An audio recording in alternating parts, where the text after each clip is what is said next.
nuevamente reunidos en Ciberdiálogo con personas que son parte de nuestra historia, la historia de Valparaíso, no necesariamente que hayan nacido. Y aquí tenemos a Alfonso Salinas, una persona que tiene una trayectoria marítima especial. Él nos va a contar después de su familia, de su aproximación, cómo llega a la región de Valparaíso, en los temas que él está.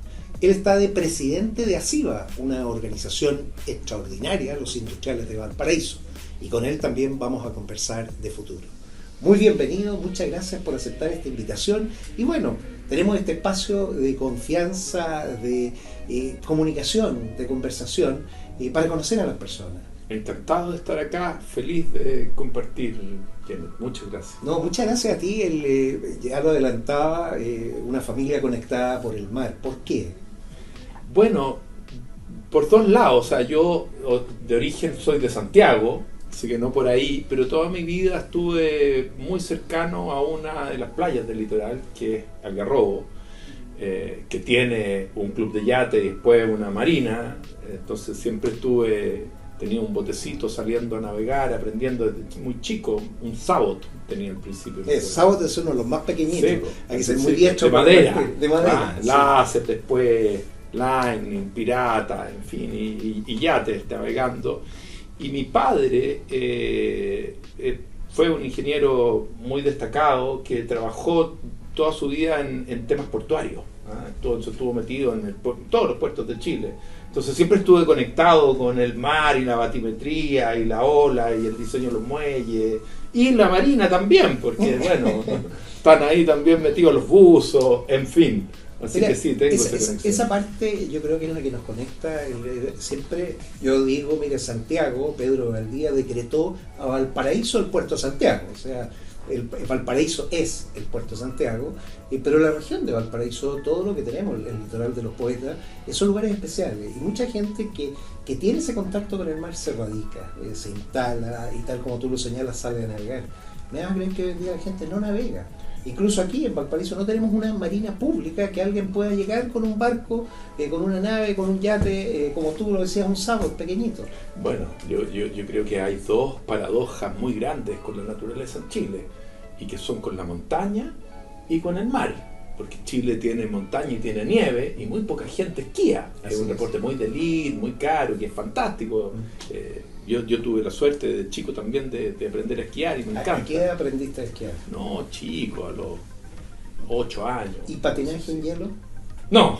Ah, bueno, ahí sí. No. Yo también aprendí de pequeño en Punta Arenas, me tocó vivir a esquiar y a patinar en hielo. Mira. Porque son dos actividades. Después lo tuve que ocupar en Ottawa, cuando nos fuimos con la familia. Eso es en Canadá. El Gatineau, todo el canal se congelaba y tú salías a patinar. Te quedaba otro. Pero tiene esas cosas en esos países. Entonces acá tenemos montaña y no tenemos una gran cultura de esquí, y tenemos mar y lo mismo. Y poca gente se mete a navegar, y debiéramos en ambos casos, las escuelas públicas y todo, tener mucho más actividad de montaña y obviamente, ciertamente, mucho más actividad de mar por los colegios, enseñarle a las distintas disciplinas y posibilidades que ofrece el mar. Por suerte que una de las cosas que ha agarrado harto vuelo, a mí también me gusta, es todo el tema con la ola, el surf, el bodyboard, el sub, de remar. Eso se ha desarrollado, hay gente nadando en las costas cada vez más, pero tenemos un bien maravilloso en el mar que sin duda tenemos que aprovecharlo y apreciarlo mucho más. Bueno, de ahí vamos a conversar después de todas las posibilidades que tenemos con el mar, pero ¿qué te llevó a estudiar la carrera que estudiaste y por qué? Porque partes con un padre que está conectado con los muelles y el mar, pero tú te vas a la tierra, al medio ambiente. Mi padre era ingeniero civil estructural, entonces también hacía edificios y estuvo metido en muchos edificios importantes y qué sé yo. Entonces yo tenía esa cosa, ingeniería. Entonces cuando a mí me iba bien en las matemáticas, en la física, en la química, yo estaba en un colegio donde todas esas materias eran muy... ¿Y hacías algún deporte en especial en esa época? Sí, jugaba fútbol, siempre jugué fútbol. Bien. Me encantaba jugar fútbol. Mi papá también siempre estuvo, la familia de mi padre, muy vinculado al club de fútbol de la Universidad de Chile. Entonces cuando chico me tocaba ir al estadio, a veces con el bus de los jugadores incluso, así que siempre estuve jugando la pelota. Mira qué bien, eso de deporte, de estudio, hace muy bien. Y algo cultural, música, arte, pintura? Mira, yo tengo un hermano que es artista, que vive en Algarrobo, se quedó viviendo en Algarrobo, él es pintor y escritor. Y sí, siempre mi papá tenía también harta vinculación con pintores y gente como más vinculada al mundo del arte, más intelectual. Entonces a mí siempre me gustó leer también. Bueno, estudié ingeniería en la Chile. ¿Estabas programado en la Chile, siguiendo los pasos del padre? Sí, de todas maneras. No podía ir a otro lado. Y llamándote igual a él, ¿qué te decían los profesores? Alguna gente después, sobre todo cuando comencé a ejercer, mucha gente me decía, tú eres hijo de Alfonso Salinas, pero soy tu padre, y en fin, después, muchos años después, vamos a llegar a esa parte, supongo, del trabajo en Quintero. En Quintero hay una gran actividad de buzos tácticos históricamente. Sí. Ha habido Claudio Castro tenía, y él era muy cercano a mi papá, entonces me hablaba, le decía, oye, pero si tu papá era súper capo y nos enseñaba y qué sé yo. Entonces siempre tuve esas conexiones, sí. ¿Y cómo era el mundo cuando estabas en la universidad en el tema digital? ¿Entraste con un computador? ¿Qué accesos tenía? ¿Cómo fue tu...? Muy poco, o sea, mira, yo tenía... Es que hoy la juventud no entiende. No, claro. Antes no había internet, no había computadores. No. Yo soy de la generación que llegaron estos videojuegos, que eran los Atari. Y mi papá tenía calculadoras Hewlett Packard, que eran como las típicas HP, 41C, 40, y yo aprendí a programárselas cuando estaba en el colegio. Entonces, porque no era tan complicado, más o menos tenía un lenguaje. Entonces él me mostraba la fórmula, una fórmula matemática no tan compleja, que uno la programaba en la calculadora, que era una gran cosa, que ahora uno lo hace con una planilla Excel o no cuesta nada. Ahí era una gran cosa que tuvieran esa posibilidad. Y yo cuando entré había un edificio donde había computadores, era un edificio en la escuela de ingeniería que había computadores. No tenía un computador, nadie tenía computadores. Había tarjetas programadas, claro. Ya, o sea, estamos hablando de la prehistoria digital. Sí, claro, y había Basic y Fortran y yo tenía ese como conocimiento de antes de haber programado. Había calculadoras Casio también que tenían muy básicamente, pero era todo muy incipiente en esos años, muy incipiente. ¿Y dónde partiste trabajando después de salir de la universidad?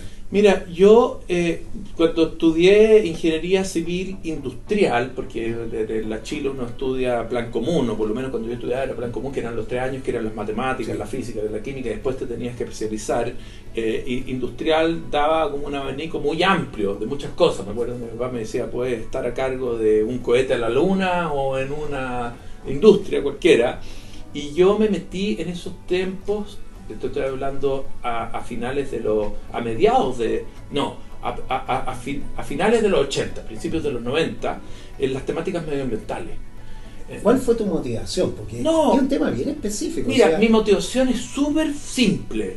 Aparte del gusto por la naturaleza, la conexión con el mar, era que en esos años en Santiago la contaminación atmosférica de los buses era tremenda, pero tremenda. Entonces, ¿qué es lo que sucede hoy en las ciudades del sur? Muchas ciudades del sur. Entonces uno literalmente estaba viviendo en una nube de smog, que era una paradoja muy absurda, porque uno dice cómo los seres humanos, en perseguir la satisfacción de nuestras necesidades básicas, movilizarnos, generar industria, en fin, por otro lado nos disparamos en el pie viviendo en un ambiente donde estamos conectados, intoxicándonos. ¿Cómo no va a haber ¿cómo no va a haber una solución más sensata? Entonces, eso yo lo abordaste desde el punto de vista de la industria, lo industrial, ¿cómo cambiar los procesos? No, mira, yo hice mi memoria de ingeniería en contaminación de fuentes móviles, y a mí me iba bien en la escuela de ingeniería y fue destacada de las mejores memorias del año por la revista de Ingeniería de Sistemas. Que es una revista bastante prestigiosa. Entonces esa fue mi entrada como al mundo ambiental, que era muy incipiente en esos años, había muy poco. Desde el punto de vista del análisis de sistemas complejos, de conexiones de variables. Claro, en ese momento era principalmente bien cuáles eran las medidas más costo efectivas para disminuir las emisiones desde las fuentes móviles. Habían distintos tipos de filtros, cambiar motores, hacer mejores mantenciones, qué pasaba con los buses, etcétera. Entonces era como eléctrico todavía no estaba. No estaba ni en los sueños. No había ni siquiera gas natural en esos años. Efectivamente. No existía. Estaban las micros amarillas, no existía el Ministerio de Medio Ambiente, no existía la CONAMA, no existía nada. Era muy la prehistoria. Claro, unos años antes, yo no me acuerdo mucho, pero la gente lo usaba por cinturón de seguridad para manejar. Cuando empezaron a controlarlo, se ponían una cinta para simular. Claro. Entonces ahí partí en los temas medioambientales y de ahí después trabajé un poco en cosas de inversión, muy poco, y después me metí a trabajar en los proyectos justamente de traer gas natural a Chile. Pero eso fue algo que partiste tú como iniciativa o alguien que traía o quería tener esta iniciativa en el país. ¿Cómo se encontraron? No, mira, a ver, en Chile no existía, solamente existía, tú lo sabes, cuando tú estabas en el sur, ahí sí había gas natural, y la ANAP tenía gas natural, que sigue habiendo gas natural, pero en la zona central no existía. Y los argentinos tenían una gran cantidad de gas natural, entonces existieron proyectos de conectarse por vía gasoducto con Argentina. Años 93, por ahí partieron esos proyectos, que eran proyectos en un Chile que crecía, que había un optimismo, que estaba al Sanhattan, estaba comenzando los edificios vidriados en Providencia, elegante. Y había un consorcio grande, potente, que estaba metido la ANAP, que estaba metido YPF, Yacimientos Petrolíferos Fiscales de Argentina, estaba metido el grupo NERSI en ese tiempo, British Gas, que en ese tiempo todavía era British Gas, no había sido privatizada, no era BG, estaba metido una empresa de gasoductos norteamericana, Tenneco, y había como un Dream Team que tenía este gran proyecto que iba a traer gas natural cruzando por la Reserva Forestal Ñuble, en la octava región, iba a construir un gasoducto desde Concepción hasta Santiago y gasificar toda la zona central de Chile. Ese era el gran proyecto que había. Y ahí me llamaron a mí, justamente por mi memoria de ingeniería que había trabajado, porque una de las gracias del gas natural era descontaminar Santiago. Entonces se vinculaban estas dos cosas. Y a mí me tocó hacer, fíjate, el primer estudio de impacto ambiental que se hizo en Chile. Que fue un estudio de impacto ambiental bilateral entre Argentina y Chile. Claro, complejísimo. Súper complejo. No había ni ley, era voluntario. Entonces ahí comenzamos a hacer las líneas base, a ver los impactos, en fin, para tratar de incorporar esa variable, y me tocó participar en el edificio del Consorcio Nacional de Seguros ahí en Providencia, que había construido un arquitecto chileno muy destacado, que es Borja Huidobro, que hizo muchos proyectos en Francia, en Mitterrand, en fin, y trabajamos en esto de cambiar como Chile y hacer crecer un poquitito, como supongo siguiendo la tradición así casi como de la Corfo de los 50, en esos años había de construir, de infraestructura, de desarrollar, antes de la permisología, digamos. El tema que vamos a hablar, no te preocupes. Y me tocó estar en eso, entonces así llegué y estuve ahí trabajando en ese proyecto, que finalmente no fue el que terminó haciéndose, porque se terminó haciendo un proyecto mucho menos ambicioso, pero más práctico, más barato, que era cruzar, en vez de cruzar por Concepción y venir por todo el centro con un gasoducto, era cruzar solamente a Santiago, que fue Gas Andes, y se cruzó por el Cajón del Maipo, y hubo dos consorcios ahí, era la guerra los gasoductos entre este grupo que estaba liderado por Enersis con un grupo de una empresa más chica que en ese tiempo se llamaba Chilgener. Bueno, hablando de los permisos, fíjate que la transmisión eléctrica, muchos proveedores pueden usar las mismas líneas de transmisión. En los gasoductos es uno solo, o sea, tenemos criterios totalmente dispares, y eso hace que algunas veces las cosas tengan problemas. ¿Qué momento tomaste la decisión entonces de ir a estudiar y especializarte ya hasta el nivel que está, o sea, el magíster y el doctorado? Bueno, como a mí me iba bien y me gustaba cuando estaba en la escuela de ingeniería, siempre tenía este bicho de ir a entender y a profundizar, y yo, como había trabajado en esta vinculación entre lo ingenieril y lo económico, la racionalidad, la factibilidad económica por un lado, y por otro lado las preocupaciones ambientales, me interesaba profundizar en el concepto de economía ambiental. Entonces me fui a hacer un magíster y me interesaba, yo cuando chico estudié en un colegio francés, entonces estaba como cercano a la cultura francesa. Tan buena francés. Claro, aprendí a hablar francés de chico y quería ir al mundo anglosajón, y Cambridge era como un sueño. Entonces me postulé a la beca del British Council, que era el gobierno inglés, y a las becas del presidente de la República. Me gané esas 2 becas y me fui a hacer un magíster primero en economía ambiental, y estando allá me fue bien, me gustó y quise profundizar y seguí con el doctorado. Perfecto. Y ahí cambié más ya entender más cómo funciona la economía, qué es lo que son los precios. En el fondo siempre estamos en las cosas son caras, o sea, qué es lo que es caro, qué hay atrás, por qué algo vale lo que vale, cuáles son las fallas de mercado, cómo se corrige, cómo se explica, cómo usamos los recursos. Eso fue lo que me interesó estudiar y profundizar después, que ya en un doctorado, que en el caso de Cambridge el estándar era hacer una contribución al conocimiento universal. Algo nuevo que no existía. Claro.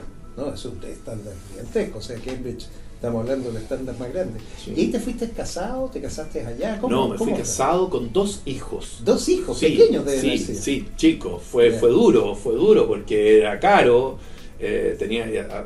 Por suerte hacía hartas clases de ayudantía, mi señora hacía algunos jardines, y ahí nos patimos. Ella era diseñadora, y estuvimos los 5 años, fue mi primer matrimonio. Ella falleció después, tuvo una enfermedad muy triste, fue algo muy duro en mi vida, pero bueno, la vida es así. Estuvimos casados 20 años, tuvimos 3 hijos. Estuvimos esos 5 años bonitos en Inglaterra, aprendiendo, andando en bicicleta, jugando fútbol también. Y ahí tus hijos aprendieron inglés. Ahí mis hijos, claro, o sea, hablaban se inglés. desconectaron del francés y No, ellos hablaban inglés, no hablaban poco, hablaban como gringos, así cuando las pocas veces que volvimos, porque no era tan fácil, caro, en fin. ¿Y alguno de ellos ha seguido tu inclinación por la ingeniería? Sí, los 2 estudiaron ingeniería. Los 2 estudiaron ingeniería, uno se dedicó, eso sí, a emprender gastronomía, tiene varios restaurantes y café en Reñaca, la cantina Pelícano. Ah, qué bien, bueno, ¿sabes? El café El Patio, le va muy bien, famosillo. Y el otro acaba de entrar a trabajar a Amazon. Sí, una súper buena empresa. Y traen ahora 3 data centers. Él está a cargo de esos temas en logística. Mira. De los data centers para Chile por Amazon. Bueno, y tenemos un futuro que lo vamos a ver después de los datos verdes, pero dejémoslo en espera. De tu proceso previo a lo que tú tienes ahora, ¿qué crees tú que fue lo que más te marcó? Porque aquí una de las cosas que hemos visto en las familias que nos siguen, la gente que está esperando tomar decisiones, que estudiar, o algunos que vieron, mira, en realidad esta área, ¿por qué no abro esta otra área? Tú te abriste a un área totalmente distinta, al área económica, a entender los modelos, a poder contribuir al desarrollo. ¿Qué fue quizás lo más importante de todo este periodo hasta ahora en donde estás tú? Bueno, yo creo que al final, Kenneth, la respuesta como seria a esa pregunta es que al final es la pregunta de la vida. Uno tiene una vida que la tiene que tratar de aprovechar de la mejor manera posible y vivir, yo creo, con la convicción de lo que hace. No tiene que estar arrastrado por la vida como una hoja en el viento que padece su destino. Claro, y uno tiene que entonces creerse su sueño, hacer las cosas con convicción, seguir lo que realmente le interesa y confiar en que eso tiene sentido. ¿Y cuál fue tu mayor frustración? Porque algunas veces la expectativa, no sé, uno vuelve después con expectativas muy altas, se encuentra con una realidad muy baja y todo eso es frustración. ¿Cómo fue? Bueno, yo he tenido varias frustraciones. Es que esta es la vida, real. Yo creo, mira, yo cuando me fui, yo me fui el año 96 y estuve hasta el 2001 en Inglaterra. Y en esos años Chile, yo lo sentía con mucho orgullo cuando uno estaba allá y los ingleses o los extranjeros pensaban como pocos ni saben que Chile, entonces lo decían, no, mira, Chile tiene estos indicadores de desarrollo, capacidad en la economía, de conocimiento, en fin, y Chile va muy para arriba. Y yo cuando volví, yo me podría haber quedado en Inglaterra. Cuando volví tenía muchas expectativas de lo que podía pasar en Chile y cómo Chile iba, estas cosas que tantas veces he hablado, de realmente llegar al desarrollo, y a mí me interesaba contribuir a eso. Trabajé en el sector público mucho tiempo, y ahí digo con frustración que pude hacer muy poco respecto a lo que me hubiera gustado que se hubiera hecho. ¿Ah? Después, no sé, he estado todos estos años en el hub de Quintero, y un poco pasa lo mismo. Es un hub súper potente, que podría ser mucho mejor. He tratado de impulsar muchos cambios y uno se encuentra que este es un transatlántico que cuesta mucho moverlo, pues, y eso es difícil no frustrarse, pero al mismo tiempo no pierdo ningún grado de optimismo en seguir empujando. Te sigue dando propósito. Eso es lo que vamos a ver ahora a continuación, porque ya te conocemos. Y lo que viene ahora, espérennos, porque vamos a hablar en qué estamos.